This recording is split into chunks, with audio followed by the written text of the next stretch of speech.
What's up, YouTubers? This is Mr. MegaManFan. It's time for another edition of the Retro Hunting Adventures. So join me on this journey, will you? There's some Japanese games, there's some old school games, and there's a lot more in store. So stay tuned after this intro.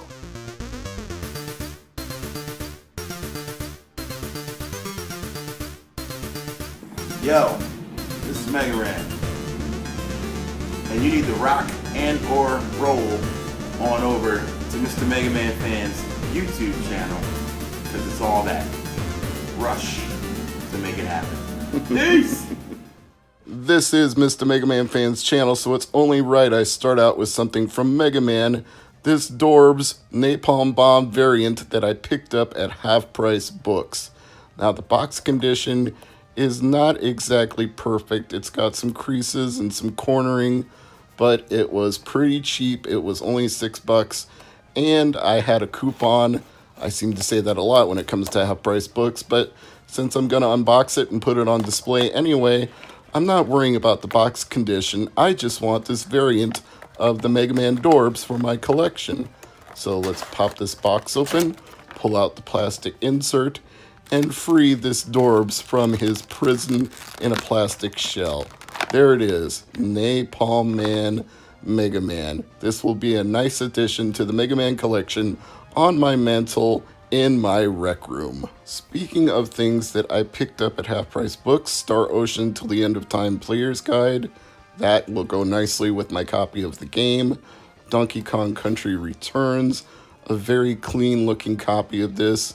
It's a shame physical player's guides are going out of style. This one even came with a poster stuck in the back, so I couldn't resist that. And of course, Golden Sun. Not a huge success as RPG games go, but I really enjoy them, and I rarely ever see this player's guide, so I just had to get it. Also, in the just had to get it category, the Metal Gear Solid HD collection, Sons of Liberty, Snake Eater, and Peace Walker. Now, this is complete. There is the instruction manual. There are both discs, as you can see. I've already tested it. They both work. So I'm very happy to add this piece of Hideo Kojima's legacy to my video game collection. Now, from Japan for you, some PlayStation 1 games. Starting off with Gun Bullet. This is a collection of several different games that I don't know if they have a US equivalent or not, but I look forward to playing this. It's part of the Best series. Disc isn't perfect, but it should be working. The gem case is not perfect either. You can see the hinges have come off, but that can always be replaced. Next up, we have Korokyu. This is, for whatever reason, version 1.02. I don't know what difference it is from 1.0 or 1.01, but I'm going to assume bug fixes. And I wonder if they sent this to people who complained about the bugs. I really don't know the backstory on it, but it struck me as an oddball I had to have, as did the Tetris. Not Tetris Plus, not Next Tetris, just the Tetris. Apparently, the original Tetris. So how could I resist? And with the Superlight 1500 label on it, I'm going to assume that was a 1500 yen game, which makes it like a $20 greatest hits title here. Last but not least, also in the Best series, Ridge Racer. Most of these were incredibly cheap to buy, like $1 a piece. So the shipping actually cost me more than the games, but the shipping really wasn't that bad. Japan for You does not sponsor this video, but Japan for You is a great seller. You should check out his eBay store if you're looking for import PlayStation games. Now it's time to show you the games, starting with Ridge Racer, which has a nice Galaxian loading screen, but I was not ready in time, so I was not able to move and clear the wave. But I believe if you do clear the entire wave, it unlocks a Namco-themed car in the game.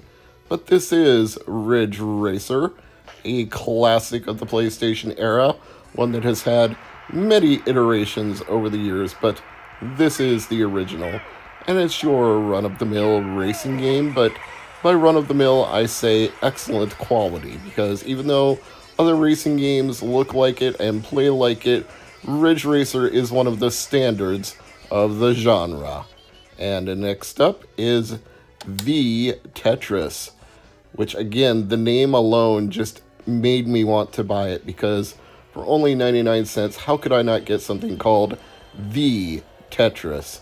That just screams must be a part of Mr. Mega Man Fan's collection.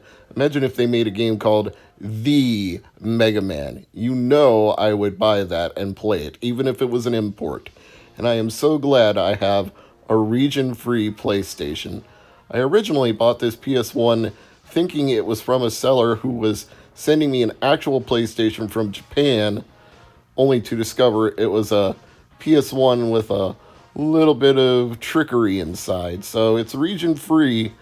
It's just not the way I expected it to be. I expected to be getting a Japanese region PlayStation, and the seller was not quite so honest. But I'm not complaining about it because I can play these import games the way I intended to, just in a way different than I thought I was going to be doing. So here is Tetris, and I think you already know what Tetris is if you're watching this video. You drop lines, you rotate pieces, you clear lines, that's the game. There's really not too much more to say about Tetris other than that, and I'm playing it rather poorly since I'm doing it one-handed here, so I'm not even rotating the pieces, but you see it, you know what it is. This is the Tetris. Next up we have Korokyu, which is another driving / racing game which has had more than one iteration over the years, and according to the label on this one, at least a couple of different versions in this particular game alone. There must be a 1.01 and a 1.0 out there somewhere. As far as I can tell, 1.02 looks the same as any other Korokyu that I've ever played via emulation, so don't really know what the difference is, but it's another driving / racing game, so I'll take some more time to fiddle with this later on when I'm not just demoing it for the video. Last but not least, we have Gun Bullet. Now this one is kind of weird because there is no light gun hooked up to this system, but it's still based on using a crosshair to shoot your selections on the screen, so you have to move the crosshair with your D-pad and then fire at the option you want. Now, does this support a light gun or a gun con of any kind? I really don't know because I can't read Japanese, but you can make the options work this way.